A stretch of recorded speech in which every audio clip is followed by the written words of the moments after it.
بكل قوتك. هل فهمت ذلك جيدا؟ بكل قوتي؟ بكل قوتك. هذا من دواعي سروري.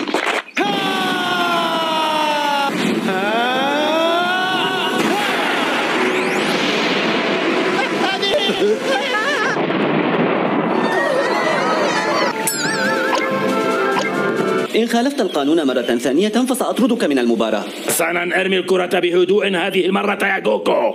حسنا، سأفعل ذلك.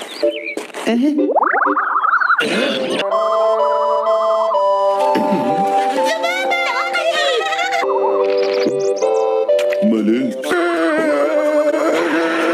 سحقا أيتها الكرة.